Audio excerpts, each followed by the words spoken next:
정치자님, 혹시 지금 당장 모든 조건, 그러니까 직업, 연봉, 사는 동네, 학벌, 막 지금까지 이룬 성과나 가족관계 같은 거 전부 다 빼고 자기소개를 한번 해보시겠어요? 어휴, 생각만 해도 숨이 턱 막히지 않으신가요? 아마 이름 속자 말고는 할 말이 거의 없어서 많이 당황스러우실 겁니다. 맞아요. 저도 아까 혼자 해보는데 저는 커피를 좋아하고요 하다가 그냥 말문이 막혀버리더라고요. 그쵸? 그게 참 흥미로운 사고 실험인데요. 우리가 평소에 나라고 굳게 믿고 소개했던 것들이 사실은 본연의 진짜 내가 아니라 사회생활을 하면서 겹겹이 쌓아올린 스펙, 그러니까 이력서의 꼽대기였다는 걸 직관적으로 보여주거든요. 네네. 진짜 와닿네요. 근데 우리는 도대체 왜 내 명함이랑 스펙이 곧 나의 본질이라고 굳게 믿는 걸까요? 끊임없이 누군가한테 나를 증명하려고 되게 피곤하게 살잖아요, 우리. 아무래도 세상의 평가 기준이 그러니까요. 그래서 오늘 사랑누리교회 이화준 목사님의 주일 예배 설교 이사야 43장 1절에서 7절 본문을 바탕으로 이 무거운 질문을 본격적으로 파헤쳐 보려고 합니다. 네, 아주 중요한 주제죠. 이번 심층 분석의 목표는 아주 명확합니다. 그 숨막히는 면접장 같은 세상의 평가 기준에서 훌쩍 벗어나서 이사야서가 제시하는 전혀 다른 차원의 자존감 그리고 진정한 평안의 원리를 찾아내는 거죠. 청취자님들도 오늘 끝까지 함께해 주시면 좋겠습니다. 네, 그 자기 증명의 굴레가 일상에 얼마나 지독하게 뿌리 내려 있는지 설교 초반에 아주 재미있는 예시가 나오거든요. 그 예능 프로그램 솔로지옥 사례가 언급되는데 아주 적나라하죠. 아, 솔로지옥이요. 저도 그거 봤어요. 처음에 막 무인도 같은 데서 만나잖아요. 직업 나이 다 숨기고. 그런데 마지막에 룰에 따라서 직업이랑 자산 규모를 싹 공개하는 순간 사람들을 대하는 눈빛이나 태도, 심지어 서로를 평가하는 암묵적인 등급이 그 짧은 순간에 완전히 재배열되어 버립니다. 와, 진짜 소름 돋죠. 그거 볼 때마다. 예전에는 막 어느 대학 나왔어. 이 정도가 기준이었다면 요즘 시대의 스펙은 뭐랄까 형태가 훨씬 더 노골적이고 화려해졌잖아요. 그렇죠. 훨씬 구체적인 수치로 평가하니까요. 막 강남에 건물 세 채 있는 건물주입니다. 혹은 주식 수익률이 몇 %입니다. 아니면 유튜브 구독자가 100만 명입니다. 약간 이런 숫자와 자본이 곧 그 사람의 절대적인 가치가 되어버리는 공시간에 우리가 딱 갇혀있는 느낌이에요. 맞습니다. 세상은 철저하게 네가 무엇을 가졌고 사회에 어떤 쓸모를 증명할 수 있느냐, 딱 그것만으로 사람을 보니까요. 아유, 피곤하네요, 진짜. 그런데 이 현상의 뿌리를 거슬러 올라가 보면 창세기에 나오는 에덴 동산 사건이랑 바로 맞닿아 있습니다. 오, 창세기요? 에덴 동산에서부터 시작된 건가요? 네, 애초에 에덴 동산에서는 스펙이나 자기 증명이라는 개념 자체가 아예 존재하지 않았어요.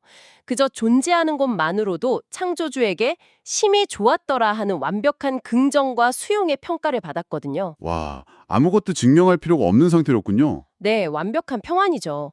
그런데 뱀이 나타나서 너희는 아직 부족해. 선악과를 먹고 하나님처럼 되어야 해. 하면서 인간 내면에 아주 치명적인 결핍을 딱 심어주게 된 겁니다. 아, 그래서 범죄한 직후에 아담과 하와가 제일 먼저 한 행동이 그 무화과나무 잎 엮은 거, 그거군요. 정확합니다. 스스로 되게 부족하다고 느끼고 벌거벗겨진 수치심이 확 드니까 어떻게든 주변에 있는 뭐라도 끌어모아서 그 결핍을 덮어버리려고 한 거네요. 설교자는 바로 이 지점을 아주 날카롭게 짚어냅니다. 오늘날 우리가 목숨을 걸고 집착하는 학력, 경력, 인맥, 연봉 같은 스펙들이 본질적으로는 이 현대판 무화과나무 잎에 불과하다는 분석이죠. 현대판 무화과나무 잎. 와, 표현 진짜 뼈 때리네요. 내면 깊은 곳에서 끊임없이 나는 여전히 부족해. 이대로는 사람들한테 인정받고 사랑받을 수 없어. 이런 불안감이 계속 요동치니까요. 나를 보호하려고 화려한 포장지로 계속해서 나를 덧씌우는 심리적 방어 기제가 작동하는 겁니다. 하긴 그 불안감이라는 게 참 무서운 게요. 어떤 대단한 성취를 막 이루더라도 완전히 해소되지 않잖아요. 심지어 가장 가까운 가족 관계에서도 그게 불쑥불쑥 튀어나오고. 맞아요. 아무리 친밀해도 불안하죠. 제가 이 대목에서 그 고 이어룡 교수님 일화가 딱 떠올랐어요. 그 시대 최고의 지성인이시잖아요. 근데 그분조차도 어린 딸을 진짜 뼈가 으스러지도록 꽉 안아주면서도 마음 한구석에서는 내가 진짜 좋은 아빠인가? 이 아이가 나를 정말 사랑할까? 이런 알 수 없는 불안의 틈을 느끼셨다고 고백하셨거든요. 참, 그 대단하신 분도 그런 고백을 하셨다는 게 많은 걸 시사하네요. 네, 결국 우리가 끊임없이 스펙을 쌓고 막 나를 증명하려는 건 언젠가 내 진짜 초라한 모습이 들켜서 누군가에게 내쳐질지도 모른다는 그 근원적인 두려움 때문인 것 같아요. 그 두려움을 끝까지 밀고 가보면 이런 끔찍한 질문에 도달하게 됩니다. 만약에 우리가 그렇게 필사적으로 덧대어 놓은 그 화려한 무화과나무 잎사귀들이 어떤 외부적인 충격이나 실패로 하루아침에 몽땅 떨어져 나간다면 그럼 우리의 가치는 어떻게 될까요? 와, 상상도 하기 싫은데요. 내세울 스펙이나 쓸모가 완전히 0, 제로가 된 상황이잖아요. 바로 그겁니다. 이사야 43장의 역사적 배경이 정확히 이 스펙 제로의 절망적인 상태에 놓인 이스라엘 백성들을 향하고 있습니다.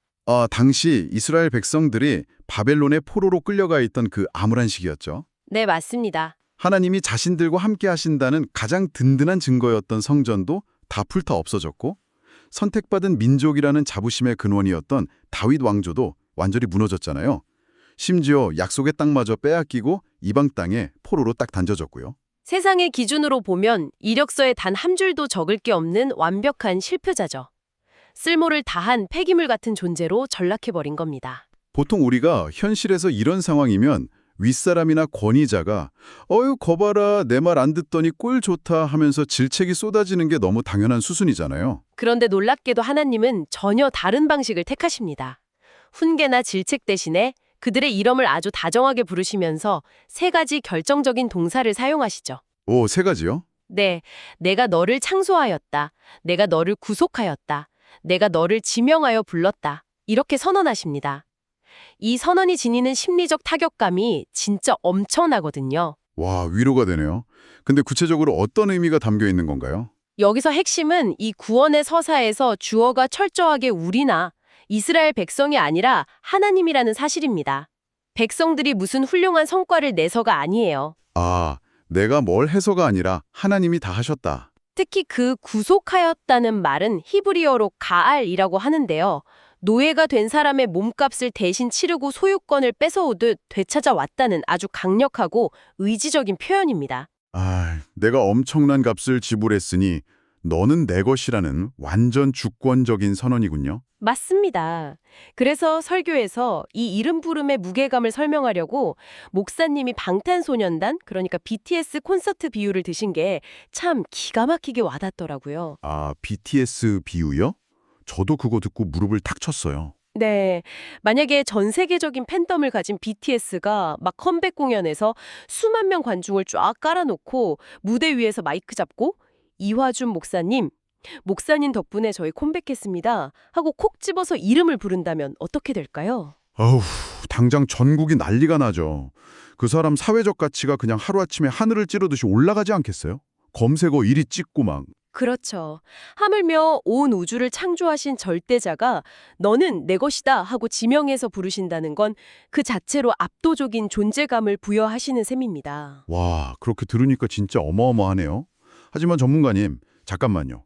머리로는 그 주권자의 부르심이 얼마나 대단한 건지 알겠어요. 그런데 우리 현실의 문법은 조금 다르지 않나요? 현실 문법이요? 어떤 부분에서요? 세상에서는 무조건 내가 실질적인 쓸모를 증명해야만 가치가 매겨지잖아요.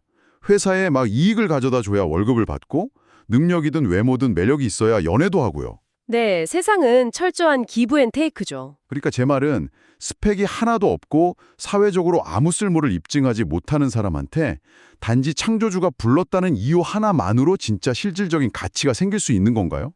세상의 가치 평가 시스템에 너무 뼈저리게 길들여져 있기 때문에 청취자님들도 당연히 드실 수밖에 없는 합리적인 의문입니다.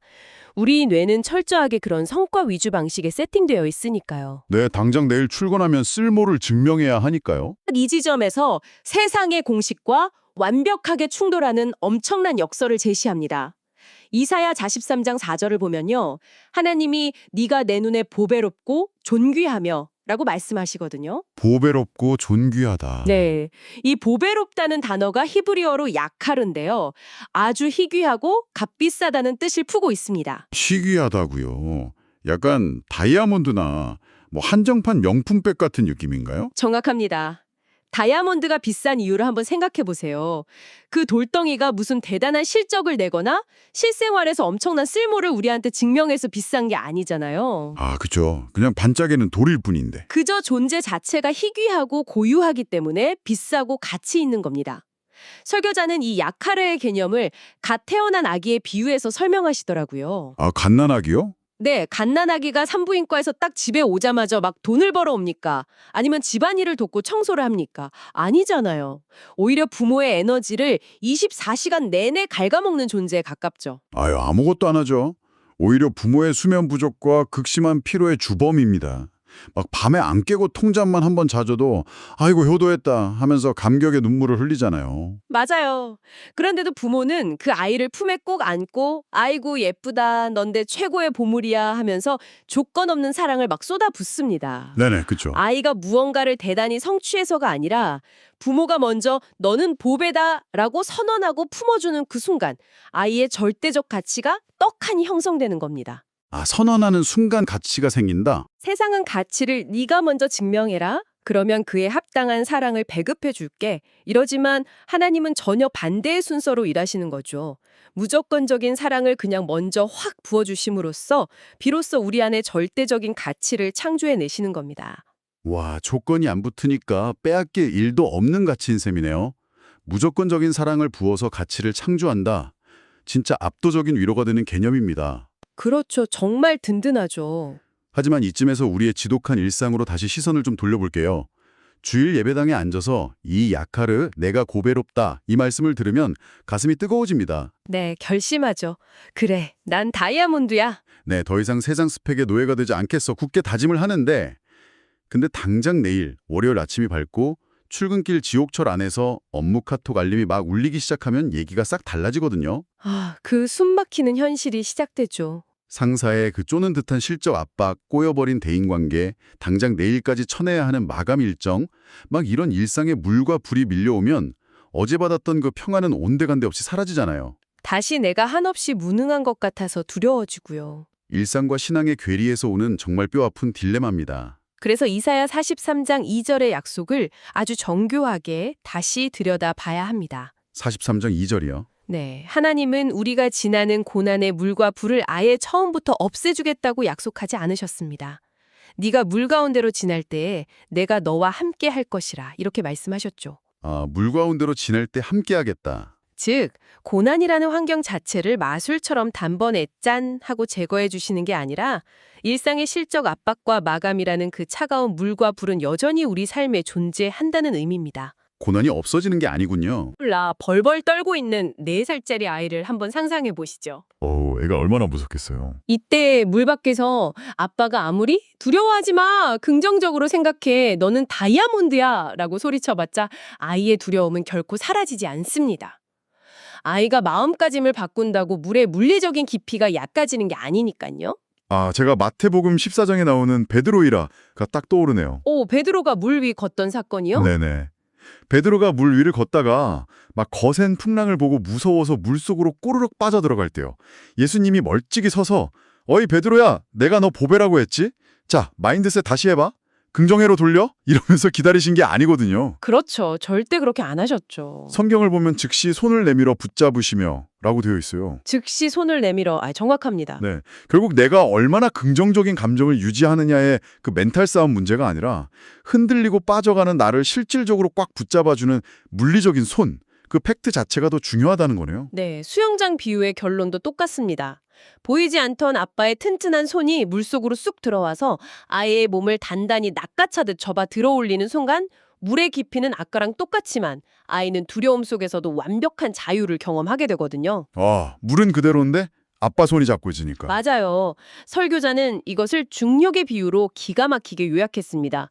청취자님 지금 밖에서 길을 걷고 계시든 방 안 의자에 앉아 계시든 이 지구의 중력이 막 피부로 찌릿찌릿 느껴지시나요? 얻는 사람은 거의 없죠. 그렇죠. 우리가 평소에 그걸 느끼든 못 느끼든 심지어 극심한 우울감에 빠져서 나를 붙들어주는 힘 따윈 세상에 없어 나는 철저히 혼자야 라고 생각하든 말든 간에 중력은 엄연한 사실, 팩트로서 지금 이 순간에도 우리를 땅에 아주 단단히 붙들고 있습니다. 아, 내 기분이랑 상관없는 절대적인 사실이네요.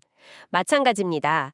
월요일 아침에 밀려오는 압박감에 막 감정이 널뛰고 롤러코스터를 타도 너는 내 것이다 라는 하나님의 선언은 내 변덕스러운 기분과 전혀 상관없이 우주의 중력처럼 변하지 않는 객관적 팩트로 딱 존재합니다. 와, 영적인 중력. 네, 내 감정의 요동이 이 영적인 중력이라는 사실을 함부로 취소시킬 수 없다는 것, 이것을 깨닫는 게 바로 상황을 뛰어넘는 평안의 핵심 메커니즘입니다. 아, 그러니까 나는 내가 악착같이 버티고 서 있는 줄 알았는데 내 멘탈이 남들보다 강해서 안 빠진 줄 알았는데 사실은 나를 그 밑바닥에서 굳건하게 지탱하고 있는 보이지 않는 든든한 손? 그 영적인 중력이 나를 여기까지 끌고 왔다는 거군요. 바로 그겁니다. 좋습니다. 그렇다면 이 압도적인 중력을 일상에서 경험하고 아, 난 더 이상 나를 증명하지 않아도 되는 다이아몬드구나. 이걸 깨달은 사람은 세상을 대체 어떤 태도로 살아가게 될까요? 행동이 바뀌겠죠. 네, 이사야 43장 10절을 보면 하나님이 이스라엘 백성을 향해서 너희는 나의 증인이라고 부르시더라고요. 참 흥미롭게도 현대인들은 이 증인이라는 단어를 들으면 묘한 부담감부터 팍 느낍니다. 아, 부담스럽죠. 네, 증인이라고 하면 왠지 치열한 법정에 딱 서서 반대편 배심원들을 향해 논리정연하게 막 증거를 들이밀고 내 삶이 완벽하다는 걸 판사 앞에서 어떻게든 입증해내야 하는 방어적인 사람처럼 여겨지거든요. 맞아요, 맞아요. 막 교회에서도 뭔가 남들 앞에서 그럴싸한 간증을 막 쏟아내야 할 것 같고 내 삶의 세속적인 성공, 막 돈을 많이 벌거나 합격하거나 이런 걸로 신의 존재를 스스로 증명해내야 할 것 같은 그런 압박감이 있잖아요. 그런데 가만히 생각해 보세요. 나 자신을 방어하고 내 무화과나무 잎이 얼마나 푸르고 화려한지 포장하느라 에너지가 완전 고갈된 사람은요. 옆 사람을 돌아볼 여유가 전혀 없습니다. 하긴 내 코가 석잔데 누구를 챙기겠어요? 그쵸. 결국 증인이란 나 자신을 증명하려고 에너지를 낭비하는 사람이 아니라는 뜻입니다. 스스로 자기 가치를 입증해야 하는 그 피곤한 무한 경쟁 레이스에서 쑥 빠져나온 사람만이 가질 수 있는 특별한 에너지가 따로 있거든요. 오, 특별한 에너지요? 네. 너는 보배다, 너는 내 것이다 라는 무조건적인 사랑으로 내면의 허기가 든든하게 채워진 사람은 굳이 타인 앞에서 나를 막 과시하거나 남을 깎아내리면서 아등바등할 이유가 없어집니다. 이미 배가 부르니까요. 와, 이미 배가 부르다. 그래서 진짜 증인의 삶은 무슨 논리적인 설득이나 치열한 자기증명이 아닙니다. 내면에 넉넉한 여유가 차오르기 때문에 자연스럽게 집은 사람들에게 부드러운 손을 내밀 수 있게 되는 거죠. 여유가 생기는 거군요. 자신이 매일의 그 물과 불 속에서 직접 경험한 그 보이지 않는 아빠의 튼튼한 손, 나를 단단하게 붙들고 있는 그 중력의 은혜를 억지럽지 않게 타인에게 스르륵 흘려보내는 사람. 자신이 사랑받은 그대로 타인에 품어주는 사람. 그것이 바로 이사야서가 말하는 진정한 증인의 메커니즘입니다. 진짜 위로가 됩니다. 우리가 매일 발딛고 살아가는 세상은 정말 쉴 틈 없는 면접장 같아요. 언제나 내 쓸모를 수치로 브리핑해야 하고 화려한 스펙이라는 그 잎사귀로 내 부끄러운 결핍을 필사적으로 가려야만 간신히 살아남는 곳이잖아요. 정말 피곤한 세상이죠. 하지만 하나님이 다스리시는 그 영적 원리 안에서는 그곳이 어디든 조건 없이 나를 품어주는 되게 따뜻한 집으로 변하네요. 네, 집 완벽한 비유네요. 우리가 퇴근하고 막 파김치가 돼서 집에 들어갈 때 가족들 앞에 딱 서서 제가 이 가정에 필요한 3가지 이유를 말씀드리겠습니다. 저의 지난 분기 가사 기여도는 이렇습니다.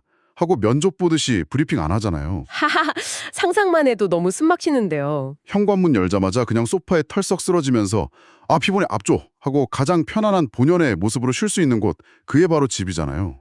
우리도 이제 창조주 앞에서 그리고 이 세상 속에서 더 이상 피곤하게 나를 증명하는 삶을 툭 내려놓아도 될 것 같습니다. 네, 자기 증명의 그 강박에서 훌쩍 벗어나서 창조주가 이미 부여하신 그 절대적이고 고유한 가치를 온전히 누리는 삶으로의 패러다임 전환. 이것이 오늘 우리가 살펴본 본문이 피곤한 현대를 살아가는 우리 모두에게 던지는 가장 강력하고 위로가 되는 통찰이 아닐까 싶습니다. 네, 오늘 탐구를 마무리하면서 청취자님께서 이번 한 주 일상 속에서 곰곰이 씹어보실 만한 좀 도발적인 질문 하나를 남겨드리고 싶습니다. 네, 어떤 질문이죠? 만약 우리가 나 자신을 끊임없이 증명하려는 이 지독하고 피곤한 굴레를 정말로 딱 멈출 수 있다면 타인을 바라보는 우리의 시선은 과연 어떻게 달라질까요? 오, 나를 넘어 타인으로 시선이 향하네요. 내 안에 숨겨진 고유한 다이아몬드, 야카르. 그 비교 불가능한 가치를 스스로 발견한 사람은 필연적으로 타인들 속에서도 꽁꽁 숨겨진 다이아몬드를 발견해내는 놀라운 눈을 가지게 되지 않을까요? 당연히 그렇게 되겠죠. 내 가치를 알면 남의 가치도 보이니까요. 네, 평소에 무심코 지나치던 직장 동료, 내 마음대로 되지 않아서 늘 속상한 우리 자녀. 심지어 출근길 지하철에서 내 어깨를 툭 치고 지나가는 피곤한 얼굴의 타인들 속에서도 말이죠.